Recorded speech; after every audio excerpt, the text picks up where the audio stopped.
Good afternoon, Mr. Wolf. It's a great honor and a pleasure to welcome you again in the 6th Delphi Economic Forum and to talk with you about a subject that you know so very well, that we've written a lot about it, liberal democracy. Thank you very much. It's a great pleasure to be with you. I'm only sorry that I couldn't be with you in one of my favorite cities in the whole world. Well, hopefully next year we will have you here in Athens and in Delphi. That will be wonderful. I want to begin by asking you something that you wrote, that we live now seeing the fading light of liberal democracy. And you also said that democracy is in recession. In the economy, in finance, when a country is in recession, when the economy is in recession, we have to wait for many years to see it getting better. Is the same thing going to happen with liberal democracy? Well, I think it's probably worse, although it varies. Greece, of course, was in an exceptionally long and deep economic recession in the last decade, but that was quite abnormal. Normally economic recessions last 2 or 3 years. The democratic recession has clearly been going on for about 15 years at least. So sometime before the financial crisis, we'd already reached the point in which the proportion of the world's countries that had credible democratic governments began to shrink. And I think it's pretty clear from the data we have from institutions like Freedom House in America, which follows this closely, that this decline has continued now really annually across the world in both developing and developed countries for about 1.5 decades. And we haven't yet seen a reversal, although in the developed countries we're seeing a few comforting signs with, of course, the election of Joe Biden in America above all, and within the EU at least, there don't seem to be further big backsliding beyond what we've already seen now for quite a few years. But beyond that, look at Myanmar, look at India, look at Brazil. There are some very worrying developments across the world. Well, why do you think that people vote for this kind of illiberal governments? Because they vote for them, and that's the huge problem. We saw it in the United States with the election of Donald Trump, which he got, and in these elections, about 45 million votes. I mean, it's not something that, it's a story that has ended. So why do you believe that it's happening, and it continues to happen even in the European Union, although we see some light there? We saw in Germany with the Greens and in Italy with Mario Draghi. I think this is a fascinating question. I'm afraid that Donald Trump's vote was actually much bigger than 45 million. That was more or less his share. I can't remember the exact figure, but I think it was over 70 million. Somebody can correct me. So enormous number of votes. There are 2 or 3 points here which I think are very interesting, and I wouldn't consider myself a deep expert, though I've read an enormous amount of literature on this. First of all, we are seeing a new form of authoritarianism. Well, newish. I should say that Plato describes it with enormous accuracy in the Republic, so it's not very new. I call it demagogic authoritarianism. It's a form of authoritarianism that, as it were, unlike many other forms, emerges out of democracy. So you have countries, as you note, with elections, and demagogic authoritarians, often the same sort of people, win them. And this happens in all sorts of countries, and it's happened historically It happened in ancient Greece. Now, uh, by definition, this can only happen in countries where there are elections. Um, so which was the case not so long ago, 40 years ago, most countries were autocracies. These sorts of autocracies didn't emerge in quite the same way, because there wasn't an election to give them into power.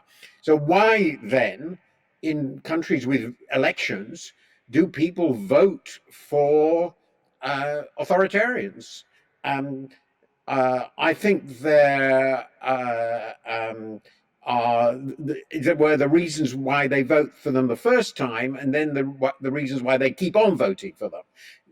They vote for them the first time, whatever the country is, because they are really, really upset with establishment politicians. I think that's been a common theme of every country I've looked at closely, that a large proportion of the public feel that the established politicians and the established policies fail them, that they don't deliver for them. You could see that before Mr. Orban was elected in Hungary, before Kaczynski's party won in Poland. You could see it in Brazil. You could see it clearly in India or in Turkey when Erdogan was elected. All these are examples. Then why do they keep in power?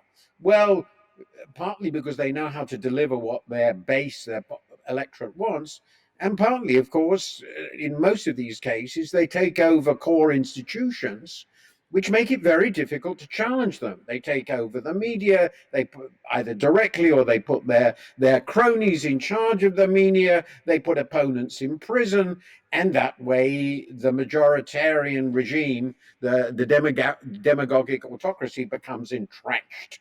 And we saw that, of course, happen very famously and notoriously in interwar Europe. So this is not a new story, it's an old story.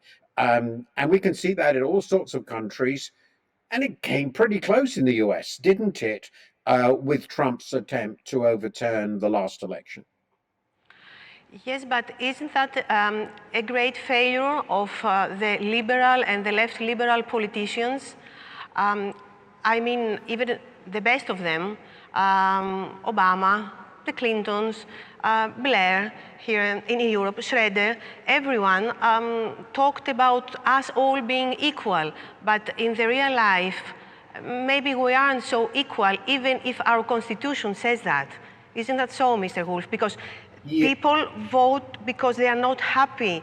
People vote for this kind of people because they believe that they have been left behind by the globalization or by the liberal democracies. I think as a broad statement, this is correct. And so my book, the book I'm just finishing, really focuses on. I talk about the failure or the crisis of democratic capitalism. So it's the link between the economic and the political system, which is natural for me to focus on because I'm an economist, and that is obviously a central part, though I don't think it's all of it.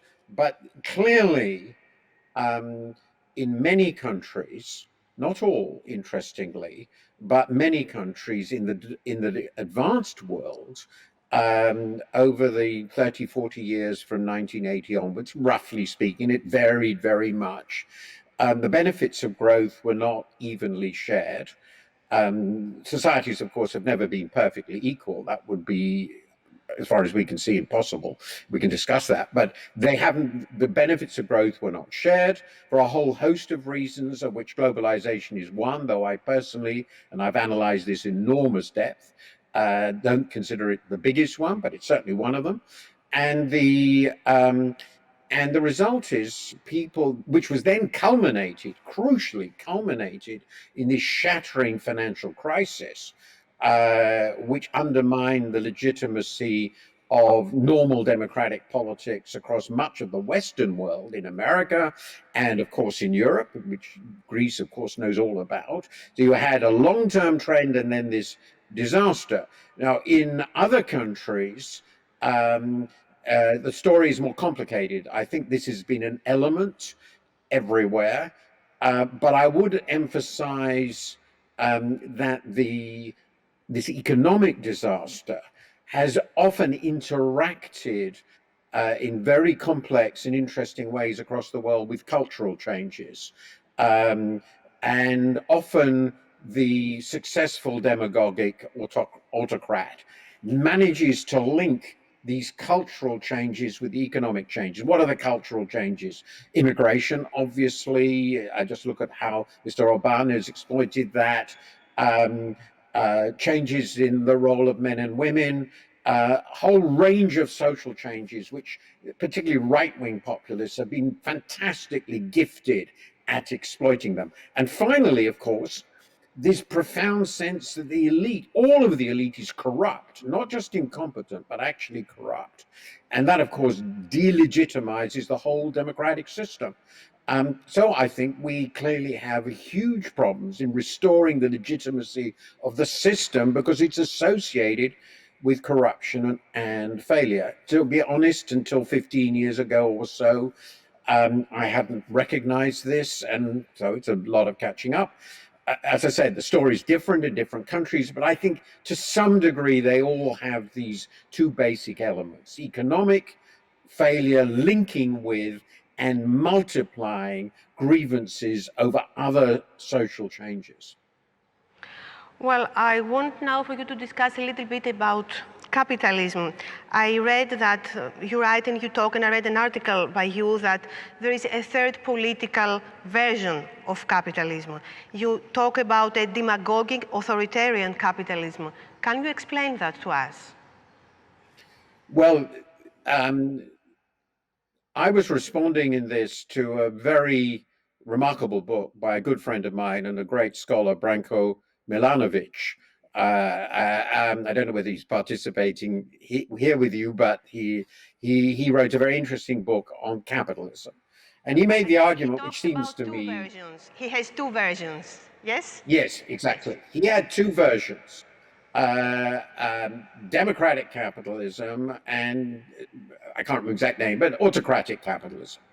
But I argued in my book, I'm argued in that article, which is based on my book, that this is too simple an analysis.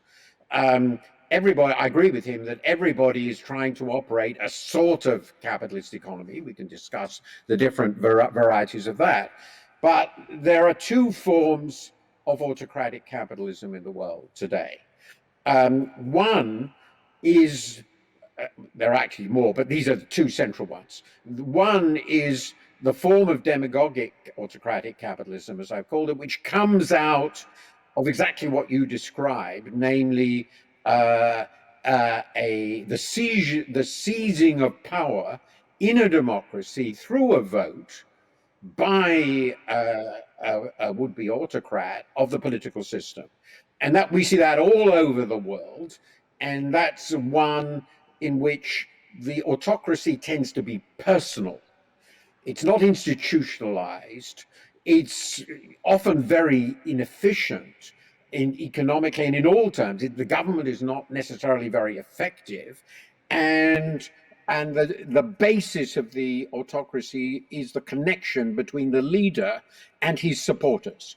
So this is populist or demagogic autocracy. A completely different form and much more important in many ways in the world is an autocracy which is fully bureaucratized and institutionalized, but is nonetheless running a sort of market economy. And of course, the most important example by far is China, which is unique in that it has built a market economy of, and in many ways it is a market economy, though a very complex one, on top of a communist system, preserving the entire communist bureaucratic apparatus. So that makes the Xi Jinping regime completely different, in my view, or largely different from, say, Vladimir Putin's regime, which is more of the former variety, though it's a bit of a mixture. This distinction is important because I think that for the Western world, at least economically, and I think even politically, in terms of the weight in the world, China is a far more significant adversary and also far more significant challenge and rival, but as well as necessary partner than all the others. So in the future, we have to think about these different varieties, what I think of as degenerate democracy, producing a sort of autocracy, and something completely different, which is the Chinese state. Well, I want to ask you now about the coming elections in the European Union, in countries like France and Germany first. If you could predict the results, Mr. Wolf, what would you say? I'm not really. I was very tempted to ask you this question, and I wanted to ask it to you because they are very important elections in these both countries. They are indeed very, very important. I find predicting what's happening in the economy difficult enough. To predict politics would be very difficult. But I think the core of it is clear. Whatever happens in Germany, and it does look as though there will be quite a big swing away from the CDU-CSU, but it's early to tell. Germany will produce quite clearly a normal constitutional government of either the center-right or the center-left. I believe it will be very good for Germany to have a shift in power. And I think it will be very good if, as part of that shift in power, they reconsidered some of the traditional orthodoxies of Germany, particularly on fiscal policy and fiscal policy in the European Union. So I would like to see a shift, but whichever occurs, it's pretty clear that the extreme right, or extreme left for that matter, in Germany, remains outside the bounds of normal political life. And given the history of Germany, that is not going to change, which seems to me pretty important. It may change 50 years from now, I don't know, but it's not going to change. France is very different because it seems very plausible, again, that we will have an election between somebody representing very broadly the center-left, center a bit of the right and center-left in the second round. Might mean Macron, but it could be somebody else, his former prime minister, for example, versus Marine Le Pen. And the polls we see suggest that it could be very close. Now, when we're in the second round, if that were the case, it would be very brave to predict, particularly if the economy does very badly, though I assume that the economy is now going to recover, maybe Marine Le Pen could win. Now, that would clearly be a revolutionary moment. Now, Marine Le Pen is not her father. She's clearly not that sort of figure. Nonetheless, her rhetoric is very much in the sort of populist demagogic style, anti-EU historically, and potentially very problematic for the EU. I tend to think, so I will make a prediction, that the economic recovery we're going to see in the EU will be sufficiently strong, including in France, that will probably not happen. And I very much hope it won't. So I'm going to bet that policy in Germany and France will not be transformed this year. But in France, it does look a bit closer and a bit more worrying than it does in Germany. Well, you have talked about the marriage between liberal democracy and capitalism, and that is an enduring marriage. Do you still believe that? That they have their problems, but they will stay together? It depends what you mean by capitalism. And this is, of course, a very complicated question. So, capitalism, I argue in my book, has gone through many forms. It's a protean system, and it adjusts to political reality. It adapts. So the capitalism of today, our society's capitalism are very, very different from what they were 60 years ago, and that was very different from what they were 60 years before, and very different from what they were 60 years before that. So all capitalist systems have an important role for markets and an important role for private property. Beyond that, the framework of regulations in which they work, the laws on property that exist, for instance, on intellectual property, how open they are to trade, how open they are to capital movement and so forth, all that can change and vary while they're all still, in the very broad sense, market capitalist societies. Now, my view is that we are at a crucial juncture where we need to reform both the political system, how democracy works, and also in important ways to make it more deliberative in particular, and also the market economic system. And I've written at great length in the draft book that I've written on how those reforms should occur. But at the end of it, it would still have a large role for markets and for private property. I think the attempt to eliminate the market system from our economy, which was, of course, a core theme of the 20th century, and big efforts were made, failed. I think it failed for very obvious reasons, and I don't think we're going to go back there. So we have to go forward, but it is also clear, and I agree with this, that the sort of capitalist economy that was created after, in the West and in the world after 1980 hasn't worked very well. And so that has to be changed in quite important ways to do too. So I'm a reformer. I think we need to think back to what FDR did in America in the 30s, what was done after the Second World War across the Western world in creating the welfare state. And in similar ways, we have to think, how do we reform our political and economic system? It will remain a market system. It will remain, I please God, a liberal democracy, but it could and should look different from any that has gone before. Well, we have only 1 minute and 40 seconds left, but I want to ask you also this. Do you think that Joe Biden, the way he goes about, it's the right way to make that kind of reform in economy and in our political system? I think within the constraints he is operating under, it is probably the least bad way.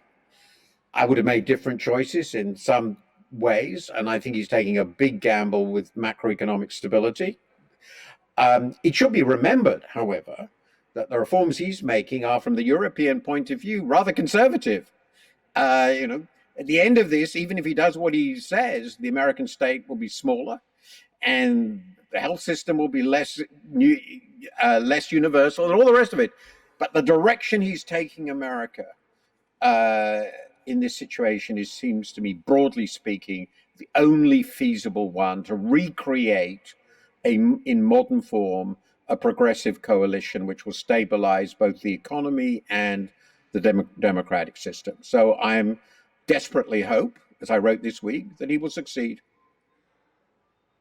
Thank you so much for this discussion, and hopefully we will see you next year here in Athens and in Delphi, Mr. Wolf. Thank you very much. I hope so very much.